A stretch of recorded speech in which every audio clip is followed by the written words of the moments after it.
আজকে কি খাচ্ছি? পান্তা ভাত। আলু সিদ্ধ করা ছিল সকালবেলা, সেটাকে পেঁয়াজ শুকনো লঙ্কা ভেজে ভালো করে মেখেছি লাল লাল করে। বলতে বলতেই আমার জিভে জল চলে আসছে। আর পেঁয়াজটাকে কুচিয়ে নিয়েছি, আর তার সাথে ছিল আর্ধেকটা লঙ্কা।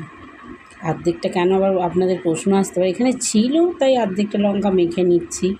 জানেন তো সবাই, মেয়েরা সব কিছুই হিসাব করে চলে। আর তার সাথে দেখো, তোমরা কি কখনো খেয়েছো এরকম লাল লাল মাংসের আলু দিয়ে ঝোল পান্তা ভাতের সাথে?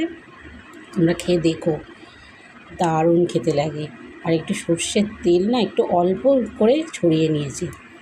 এবার এর মধ্যে আমি একটু লবণ ছড়িয়ে দেবো। এই যে লবণটা ছড়িয়ে ভালো করে ডলে ডলে মাখবো। ভালো করে ডলে ডলে মেখে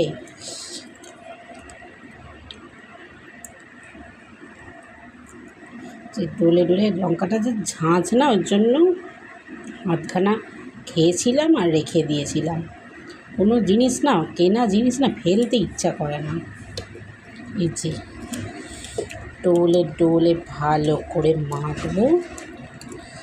এই মাংসের ঝোলের এই আলুটা দিতে আমি একদম ভুলবো না, যে ঢেলে দিয়ে ও অমৃত।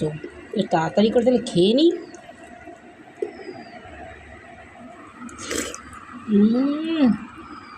সেই স্বাদ একদম। আপনারা ট্রাই করে দেখতে পারেন কেমন লাগে।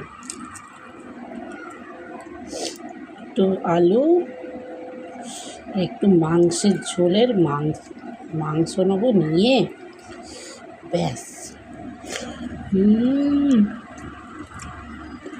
অমৃত অমৃত। দুপুরে বেলা ওই এত রোদে, প্রচণ্ড রোদ বাইরে, আর দুপুরে যদি এরকম ঠান্ডা ঠান্ডা পান্তা হয়, কিছু চাই বলুন? কোনো কিছু লাগবে না, একবারে একতলা ভাত খাওয়া যায়। আমি খেয়ে নিই। জায়গাতেও সাবস্ক্রাইব করতে ভুলবেন না কিন্তু। Tata, bye bye. সবাই ভালো থাকবেন, সুস্থ থাকবেন, আর ব্লগগুলো দেখতে থাকবেন কিন্তু।